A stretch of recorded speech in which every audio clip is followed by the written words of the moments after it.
Hey everybody, it's Mark Pattison. I'm back again with another great episode of Finding Your Summit, all about people overcoming adversity and finding their way. Today, before I get to my great guest, I just want to remind people of my book that has come out, Finding Your Summit. And here's the really cool thing. I just came out with my Audible book. So that was a bit of doing to try to get that out. But if you go to Audible or you go to Amazon, you can find that book. It's about the faith and the resilience of getting through the hard stuff, not just the shiny things that I have completed. I'm also back from Montenegro, where I did a bunch of keynote speaks and also a TEDx. So if you want me to come in and light up your organization, Tim, you do that quite a bit, then reach out on my website, www.markpattisonnfl.com. All right, let's jump into today's great guest. He is Tim O'Donnell. Tim, how are you doing today from Boulder, Colorado? Fantastic, Mark. Just got a great ride in and I'm feeling good. Thanks for having me. I love that, and that's probably that's relevant to our conversation. So just teeing this thing up and help me fill in the blanks if necessary. I'm sure there's a lot of blanks here, but the bottom line is you've been what I consider a extreme athlete for a long time. You are Mr. Triathlete. You're actually a professional. Unlike the NFL, I got kicked out, and that's just what happens. And then you're like, now what? And with you, obviously you've been able to keep that going for a long time. It sounds like your wife is also an elite performer, triathlete as well, and you guys have seems like the perfect match on coming together and doing that. So let's go back just a little bit, and I think you grew up in California, and let's like just reset where the bug, because typically people are good at one of the three. So let's identify those. There's, big swim, 2.5 miles Yeah. roughly. There's a very long bike that comes usually at the end, which is over 100 miles, and then you've got a full-blown marathon, which is insane to me. So, Yeah. where Leg, what yeah. one like how did you get going in this whole thing? Yeah. So I grew up in a swimming family. Like you mentioned, we grew up in Northern California when I was younger, and we all swam, started swimming on a club or a summer team when I was 5 and started swimming year round when I was 8. And it was just really what our family did. We all went to the pool together. We swam. I'm the youngest of four. My three brothers and I were all in high school my freshman year at the same time. So we were, a kind of a cohesive unit. And it was actually my older brother Thomas that introduced me to triathlon. He ended up going to the United States Naval Academy, and my I followed suit. In my freshman year, a plebe year at the academy, he forced me to try out for the triathlon team. Now, at that time, I was on the varsity swim team, so he really changed the trajectory of my whole life. Really, when I first tried out for triathlon, I hated it, and I kind of kept at it. And then to my junior year, after I finished my sophomore year, I realized this might be what I want to do. So I stopped swimming and just focused on triathlon. Yeah, I mean I mean within that you're not just stopping swimming because swimming is part of the one of the three disciplines. So Right. you can't just like stop because you actually have to jump in the pool and or in the lake or in the sound of the sea or wherever you're at and actually do that. One of the things that's really interesting is really like bringing in the whole concept of embracing being uncomfortable. I always talk about with my extreme mountaineering that I've been doing and playing in the NFL. You have to like embrace, um, be comfortable being uncomfortable. And for a lot of people, that's hard. Another thing I say all the time is hard things are hard. If hard things were easy, everybody would do it. So where do you think that, like in your development, maybe you just mentioned it, after high school, but where did that really start to kick in? Because that's a hard thing to mentally, it's between the ears on what you can go. And because you've got these little guy on your shoulder saying, quit, stop, this hurts, I want to go do something else. And Yeah. where do you think that tipping point for you where you were able to like crash through the barrier and get to the other side where you're really embracing that whole discomfort thing? Honestly, Mark, I think it started pretty young for me, and it goes back to swimming. The first, there's something about swimming where you are staring at the black line on the bottom of the pool. Most of the workout, you may be with, 20 other kids, 30 other kids, however big your team is. Most of the time, you're in your own head, and you're just staring at that black line, and you're forcing yourself to kind of keep pushing. And I was the worst swimmer in my family. I was not a good swimmer when I was younger. It took me a long time to build up to get to the point where I could swim in a Division I college. But I ended up having to be a distance swimmer because I wasn't good, I wasn't fast. So what do you do when you're not fast or you can't do one of the other strokes? They throw you in the distance lane, then the gutter lane, Yeah. and make you just keep training really hard. And I started to notice that as the set got longer, as the workout got longer, I got better relative to everybody else.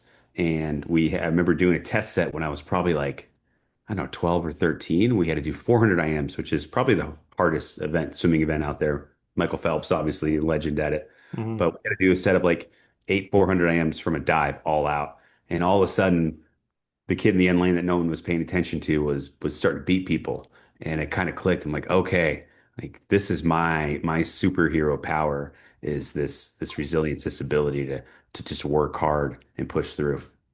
Yeah, so obviously today we're doing this on Zoom, so I can see you and you can see me, but we're not sitting in the same room, so I can't like size you up. And it's to me, like you just mentioned, Michael Phelps, like just aerodynamically to me, he's built like a B-2 bomber or something, right? And from the standpoint of this wingspan that goes out like 30 feet on either side, right? And these big paws that are just paddles that are in the way, and this V shape that he's got. And so I've also seen other swimmers that just look like the normal guy walking down the street or girl walking down the street, but he just seemed like it's almost like we're watching this Wembley guy, who plays for San Antonio Spurs in this. Oh yeah, yeah. Yeah, right. That this by the time this will come out, the end result of the outcome will be revealed. So, but like what else is this guy going to do in life? He's 7'4", so aerodynamically, so same type of thing. So,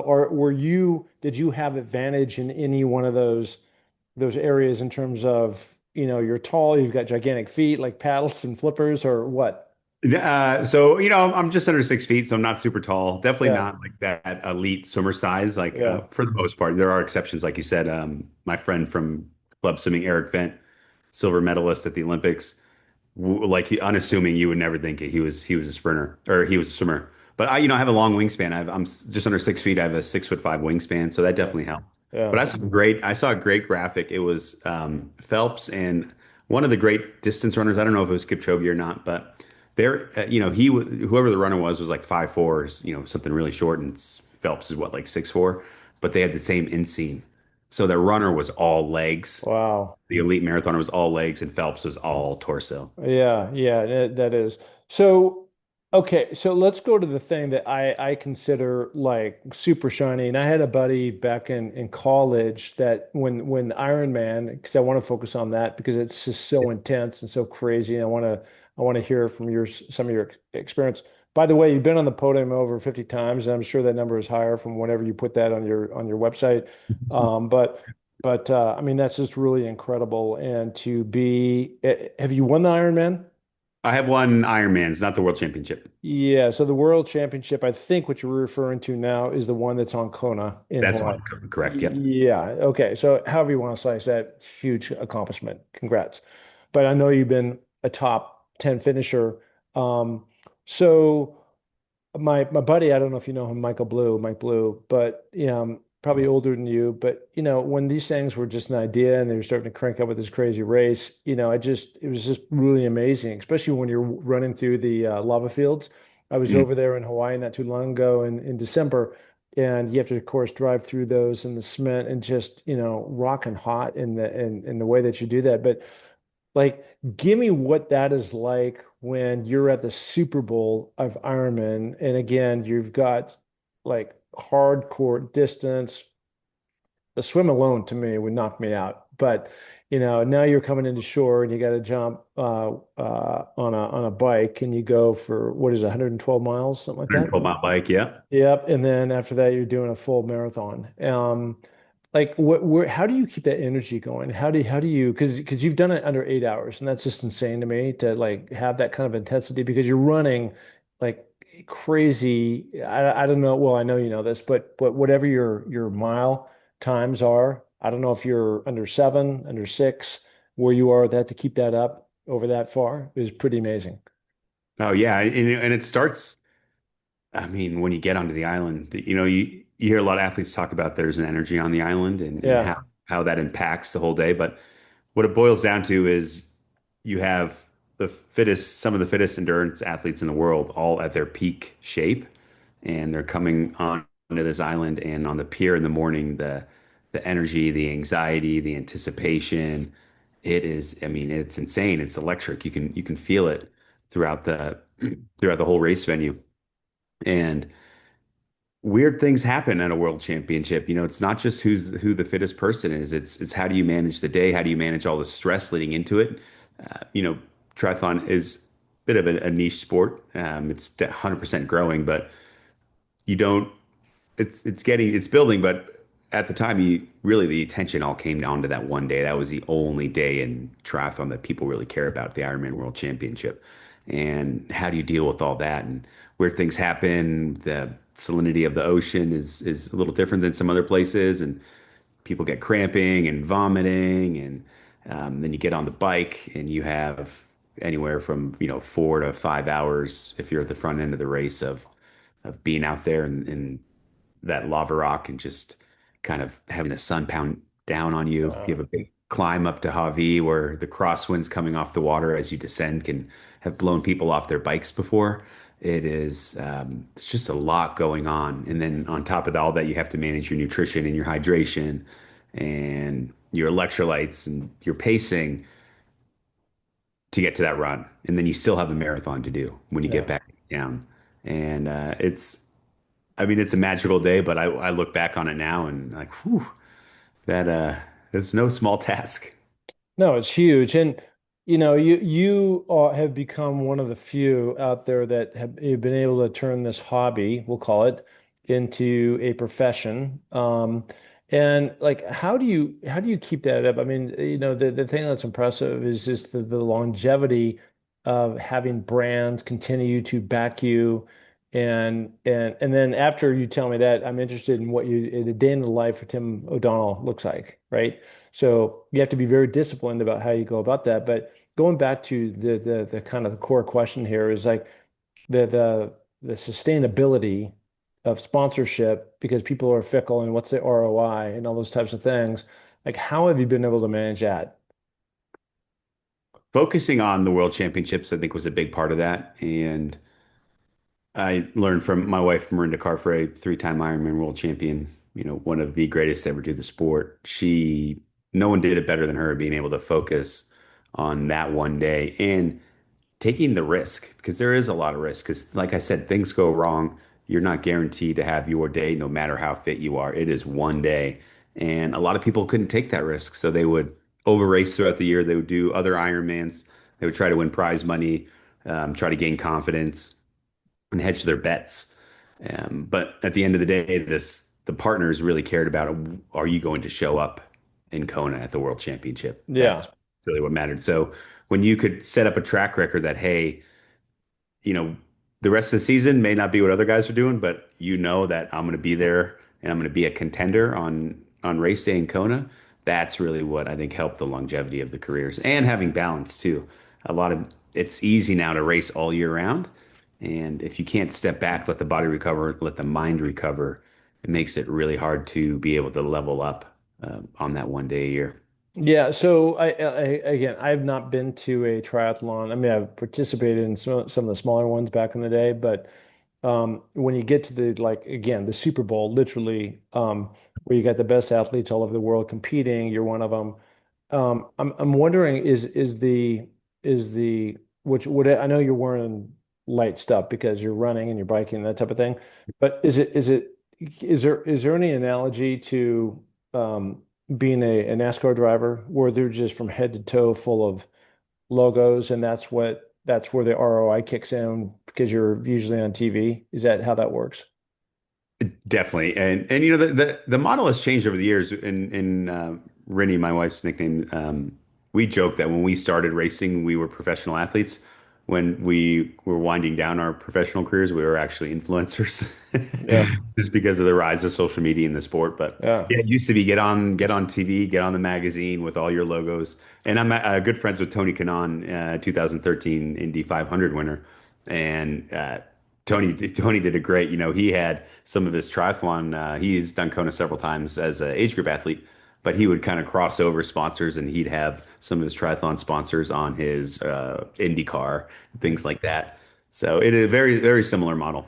Yeah, yeah, no, that's it's just again, it's just the focus and drive and everything else. And how do you manage that, again, with your wife, and you also have three kids, so you can't just Yep. like put them in the backyard and say, see you in 3 hours, right? That's a lot of course management. We've been fortunate to have great help, that's for sure. Because her family's in Australia, my family's on the East Coast. So our support system in Boulder, it's our friends. And then, we've had some great nannies over the years, really just two over the last 8 years. So we've really found people that we can bring into our family and be part of our team. And that was really important. It's an individual sport, but if you start peeling back the layers, you see the support team around each athlete. And that's really where the magic happens when you get those right people around you. Yeah, so as we talked about before, we went live here. I live in Sun Valley, Idaho. I live at 6,000 feet. You roughly plus or minus at 5,000, I think, Yep. outside of Boulder. Do you spend a bit of time at altitude, climbing mountains, biking mountains, trying to get up? So that helps you definitely when you get down to sea level, really thrive a lot more. We do a lot of our long rides up higher, so we can, we're at 5,600 feet where we are, but we live at the base of the canyon, and there are a ton of canyons we can go up, and you're riding at 9,000 feet, straight up to 9,000 feet, 10,000 feet. We'll do rides over the Continental Divide, through Rocky Mountain National Park, which is the highest paved road in the country. There's a couple really epic runs that are up at 10,000 feet or so around Boulder, Magnolia, Switzerland Wow. Trail. So yeah, we'll go up there for those sessions, but I actually found when I left altitude is great for the foundation. But when I left altitude about 3 or 4 weeks before Kona and did a short block at sea level, that's really when I started to really perform well at Kona. When you Mm. could kind of get that last fine tuning, because the power output's higher on the bike. The recovery's harder at altitude, so it's really great for obviously red blood cell development and that kind of building that engine. But when Yep. you want to get that leg speed or you want to get the high power output on the bike, sometimes it's nice to get down to sea level. Yeah, no question. My high mountain, stuff that I've done over the last several years, Hmm. being at altitude certainly has saved my bacon on, especially with Yeah. Mount Everest, right? I mean, it's just at a whole different level. Yeah. So what does a day in the life look like for you? Well, we've stepped back from racing now, so it's quite different. But when we were training, it was full on. I mean, you were doing rides that were up to 8 hours a day. You're probably training a total of 35, 40 hours a week in a big Yeah. training week. Yeah. And that's just actual pedal time, run time. That's not, time to the pool, time to, warming up or body work or any of that stuff. So it was at least two, if not three sessions a day, full on. Yeah. Yeah. And So you then there was made a always a little, nap in there, Mark. yeah. Well, a little bit life after football for you now. So I know that you're out doing some public keynote speaking and things like that. Yeah. So give me the message. I bring you in. What are you talking about? Well, I think we're 100% in the same lane, Mark, with resilience. And for me, I've turned resilience into a system, versus there's a misconception to a lot of people that resilience is a trait Hmm. or superpower that Yeah. some people have, some others don't. Yeah. And it's very much just a process. Yeah. So I really focus on the built forward framework: reset, reframe, and rebuild forward. And Yeah. I just take people through stories of my career, and life as well, because at the end of the day, it's much like you with climbing or with an Ironman. Some people can't wrap their heads around climbing Everest or doing the Ironman World Championship, Yeah. but the lessons that you learn from those events you can apply anywhere in life. Yeah, yeah. I was talking to another guy who, when I mean, this is just his opinion and where his background and where he's come from, but it more had to do like his resilience. He was kind of like poo-pooing the whole idea about that word, just because if you get knocked off a horse, why should you get back on? And that's his perspective. But I think there's so many life lessons about getting back on and learning from what happened to go forward, and that experience over time then helps build the thing that goes between your ears. Yep. And I'm sure that you and I both see the world very similar when it comes to that, just because the mindset that you have to have. And the reality is for everybody out there, whether it's something physical or be like from the standpoint of athletic contest or a relationship or something else, bumps happen, valleys Yeah. happen. And you can either stay in the valley and get your ass kicked or get back up and like, what's the path out? What's the roadmap? And how am I going to do that? And sometimes it takes a lot of inner strength, mentally, physically, emotionally, spiritually, all those things. And that's how you build, and that's a life. To me, that's what it's all about. And I 100% agree with you, Mark. And if you get knocked off the horse, you get back on because that's your path forward. Yeah. If what is life if you're not growing? Are you living if you're not growing? And You're going backwards. yes, life gives us the challenges that we need to grow as people. Yeah. And sometimes you sign up for them yourself, but something in your life drew you to do that, to sign up for the race or to commit to doing an epic climb. But those are the challenges that we need to grow, and they're different for everybody, right? And I hear a lot of people, talking about what are they, Muskogees, that kind of big, hairy, Oh, audacious yeah. goal. Yeah. Big egg. Yeah. Yep. And for me, that's not physical. I'm with a good friend of mine. We built it's almost a $4 million spec house that we have on the market right now. Yeah. And that I've never done that before. That is my Yeah. Yeah. scary thing. Love Going out and that. working out. It Yeah. doesn't have to be something physical. Like put yourself in a place where you're uncomfortable and see how you manage it. And uh, yeah, that's where we grow. Yeah, so I just got back from this country. I'm not going to name it, but I was just got back from this plane. I was speaking absolutely wonderful people. But one of the guys that gets on that was taking us around, I heard this from different people too. So it wasn't just isolated in this case. He goes, we're just as a people, we're pretty lazy and we're not really motivated to do anything, and they're all smoking and all that kind of stuff. And so as I was listening to this, I was like, look, you can be anything that you want, but at the end of the day, we all have a choice.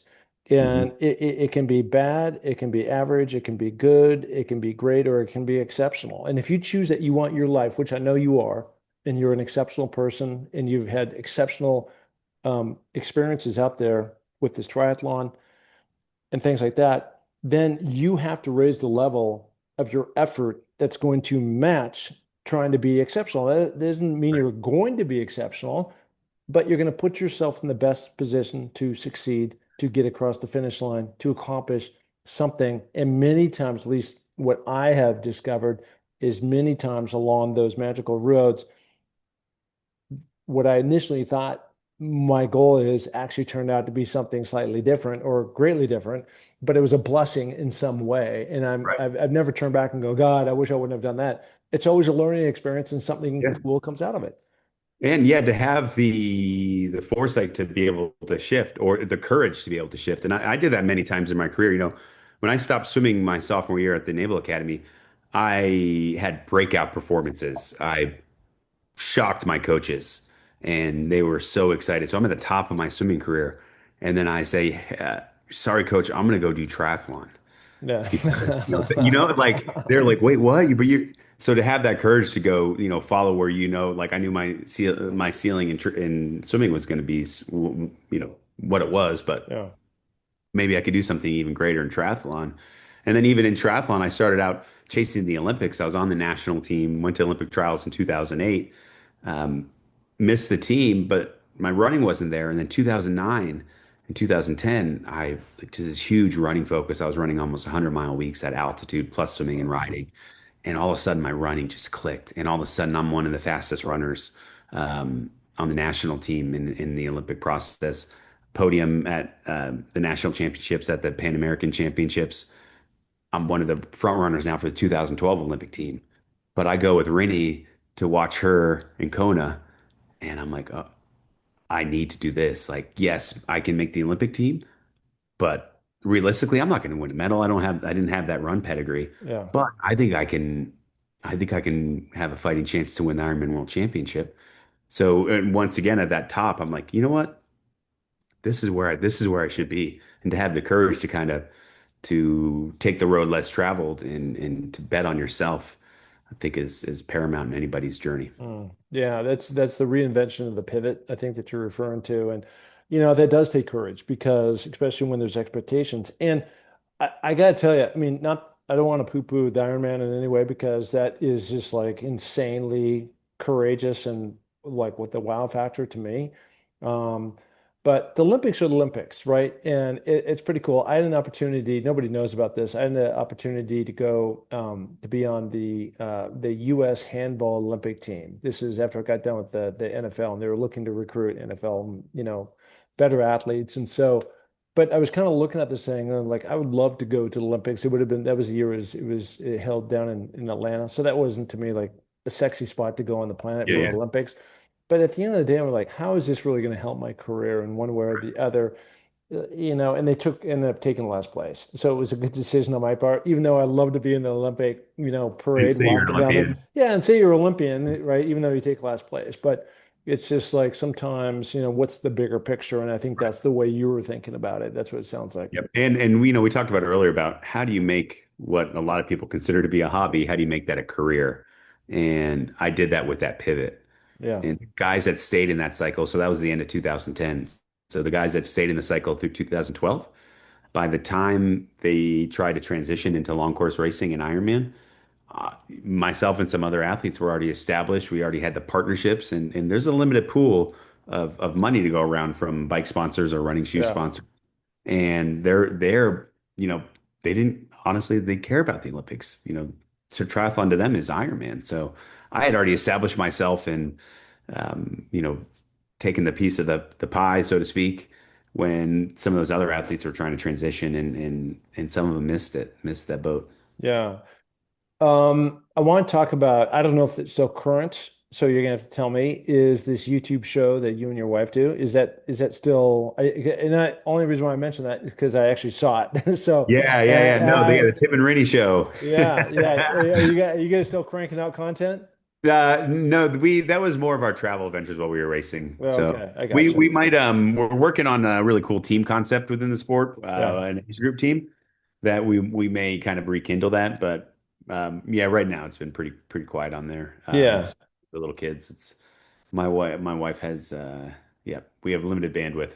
Well, that's almost like my two girls are grown now, but it's almost like an Olympic event, an Ironman, in terms of chasing kids around the block and in the backyard and just yeah, all the stuff all over them, course maintenance and all that stuff. Yeah, you're always on alert. You're like where are they? Yeah, I They know. get in Amazing. trouble. All right, so relevant to you today, we talked about already, is your keynote speaking. You're out there, you're doing it, you're lighting up rooms, love it. Where can people find you? Yeah, LinkedIn, obviously, Timothy O'Donnell, my website, timothyo'donnell.com. If you're interested in triathlon side of it, our racing team is called Salty Bears Racing. So you can head to saltybearsracing.com if you're interested in learning more about the sport Yeah. or being part of a triathlon community or getting coaching. Um, that's all on that side of things too. I don't know if I'm a triathlete, but I can tell you I've got definitely the salty bear in me. So at Yeah. least I could be in the background cheering you guys on with a couple beers and doing all that. So all right, well I appreciate you coming on. I always love talking to other guys that have it going on and have that zest for life, and you certainly have that. I'm sure your wife does too. And best of luck with your three kids and Thanks, Mark. and all the other things that you're doing out there in the world. I appreciate it. Yeah, thanks for having me. Absolutely. All right. There he is, everybody. The one, the only Tim O'Donnell. Thank you.